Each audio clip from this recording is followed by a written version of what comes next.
el beneficio bruto que obtiene el productor. ¿Qué pasa si hay un impacto al arrecife? Que la curva de demanda se desplaza hacia la izquierda. Eso quiere decir que la disposición a pagar mía por cada uno de los viajes anteriores ya es menor, porque no es el mismo sitio que yo esperaba ver. No estoy dispuesto a pagar más. Entonces lo que ocurre es que el excedente del consumidor pasa de ser este triángulo grande que veíamos anteriormente a este triángulo pequeño. Eso es lo que los economistas utilizan, ese cambio en el excedente al consumidor, para medir cambios en el valor económico por este servicio en particular, por esta fuente de valor que es el uso recreativo, cuando hay un impacto negativo al arrecife coralino. Pensemos en el arrecife biodiverso y el arrecife desnudo, básicamente, que recibió un impacto grande. Esto es lo que ocurre, y ese es el valor económico desde el punto de vista del consumidor. Desde el punto de vista del productor, esto es la ganancia neta. Veíamos que el rectángulo es la ganancia bruta del productor, esta es la ganancia neta del productor. La curva de producción es inversa a la curva de la demanda. A mayor el precio, más disposición de producir tiene la persona que opera, los operadores de turismo. Entonces, si este es el excedente del productor inicial, que es el precio, lo que obtienen los productores, menos el precio mínimo que ellos estarían dispuestos a ofrecer, ¿cierto? Es lo inverso a los consumidores. Este es nuestro excedente del consumidor inicial. Cuando hay un impacto al arrecife, tenemos que el excedente del productor también se reduce, y esta diferencia total entre los triángulos, los excedentes de consumidor y productor iniciales menos los finales, es el valor total del impacto causado al arrecife en cuanto al servicio de recreación.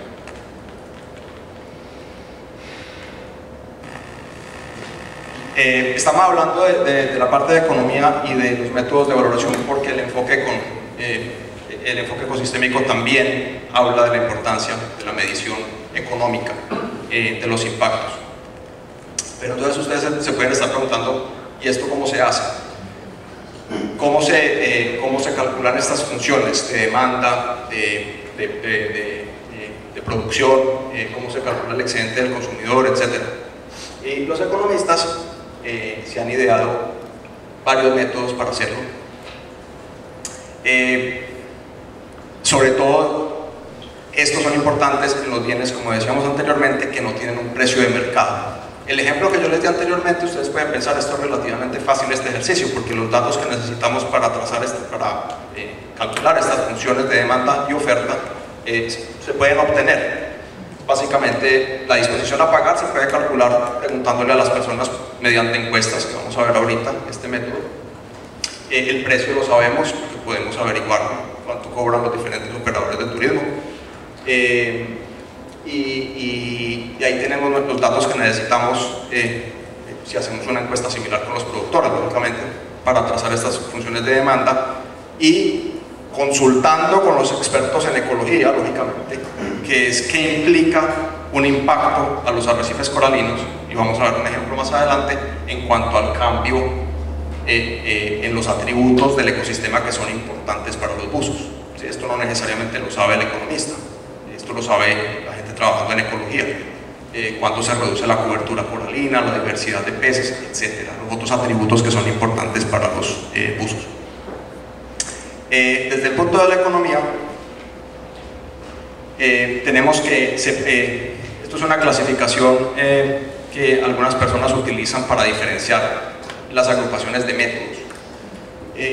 Métodos basados en la interacción con las personas, que se denominan los métodos sociológicos, y métodos que tienen que ver más con investigar el ecosistema, que vamos a ver más adelante, que son los métodos ecológicos. Los métodos sociológicos, como les decía, son interacciones que tenemos con los consumidores y productores. Uno de ellos es el método de preferencias reveladas, que observando el comportamiento de las personas, no necesariamente mediante encuestas, podemos determinar qué tanto los afecta un cambio en el ecosistema.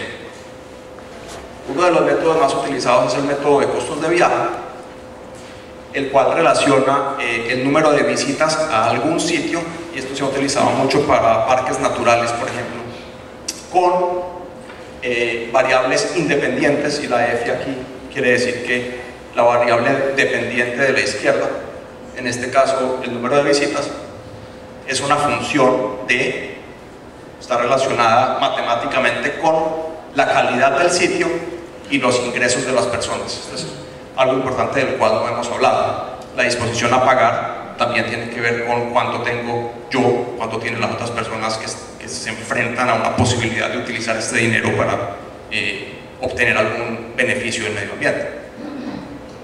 Hay que incluirlo en el modelo entonces, pero lo importante desde el punto de vista de la valoración es que uno puede hacer un modelamiento de cambios en el sitio, cambios en este sitio de buceo, por ejemplo, y ver cómo el número de visitas se relaciona con esta calidad. Como el número de visitas está asociada a un costo de viaje, esa relación la podemos utilizar para mirar cómo se reduce el número de visitas si es un impacto negativo, y esto cómo se traduce económicamente o en términos de dinero, porque sabemos qué implica para el sitio el cambio, la disminución de este número de visitas. Un segundo método bastante común es el método de precios hedónicos. Esto se utiliza muy frecuentemente para estimar el valor económico de bienes ambientales urbanos en las grandes ciudades. Por ejemplo, ¿cuánto vale un parque en una gran ciudad? Un pulmón, que llamamos un pulmón verde.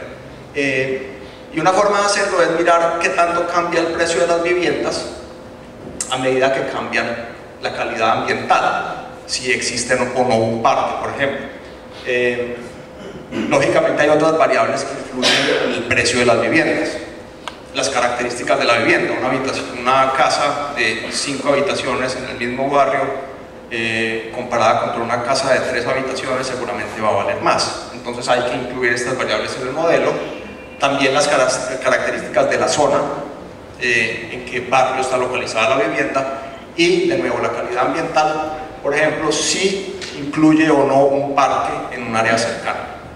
Entonces, mirando los precios de viviendas en diferentes zonas, podemos mirar qué componente del precio o qué efecto tiene la calidad ambiental, en este caso la presencia del parque, sobre el precio de la vivienda. El segundo componente de estos métodos, denominados sociológicos por algunas personas, esto no es muy común, pero es una forma útil de mirar esta diferencia en los métodos, de los métodos que tienen que ver con la interacción con las personas, es directamente preguntándole su disposición a pagar. Entonces, la disposición a pagar no es revelada por el comportamiento, como en los métodos anteriores. El comportamiento era la visita a los parques o la decisión de comprar o no comprar una vivienda y cuánto pagar por ella. Esto se obtiene con bases de datos, no necesariamente hablando con las personas. Esta segunda serie de métodos sí se le pide a la persona que anuncie su preferencia mediante encuestas. El método más común de todos los métodos de valoración inclusive es el método de valoración contingente, que es simplemente preguntándole a las personas cuánto están dispuestas a pagar por cambios en la calidad ambiental. Y lógicamente, de alguna manera u otra, en la encuesta se tiene que incluir la variable de ingresos, como veíamos anteriormente.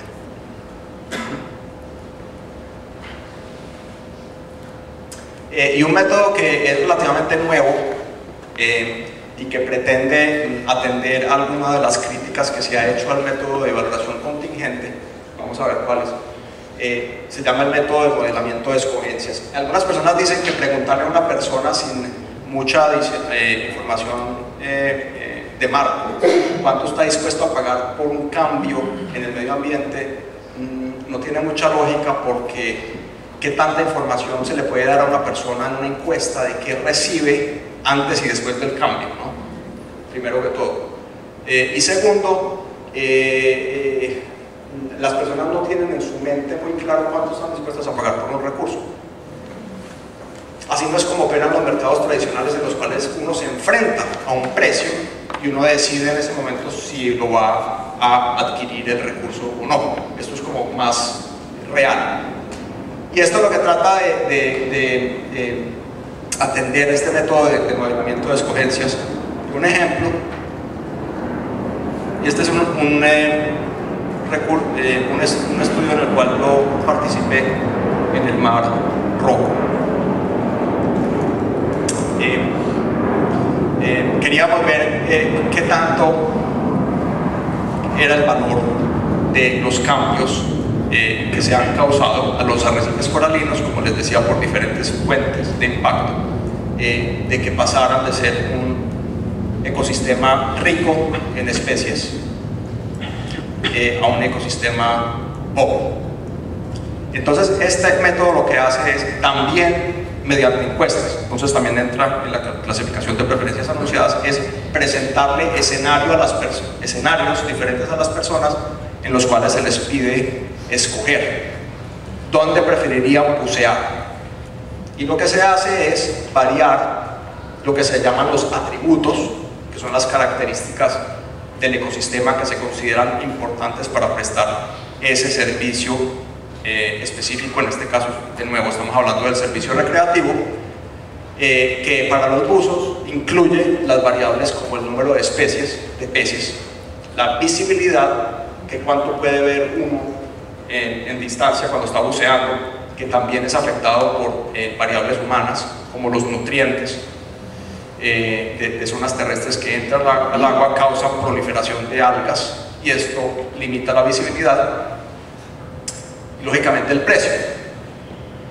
Y si ustedes ven, ninguno de estos tres escenarios domina a los otros, o sea, ninguno de estos tres escenarios es superior a los otros en cuanto a lo que esperamos del comportamiento humano.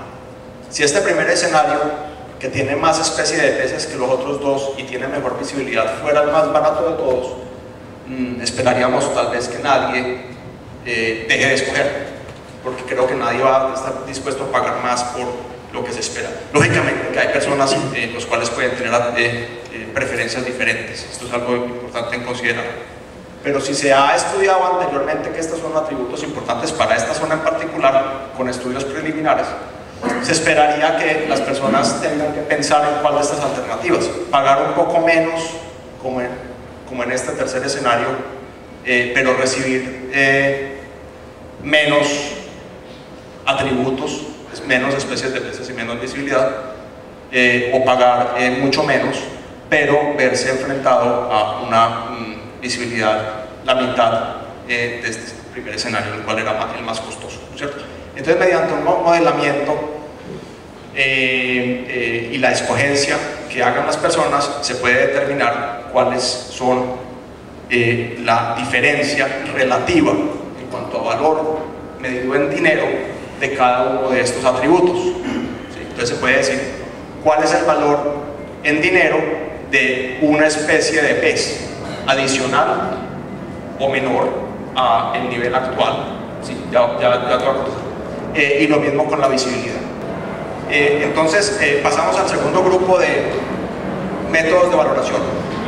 Como les decía al principio, ya no se basan en interacciones con las personas, ya sea directas con encuestas o mirando cómo se comportan cuando se enfrentan a cambios en el medio ambiente, sino utilizan más que todo datos ecológicos. Y hay tres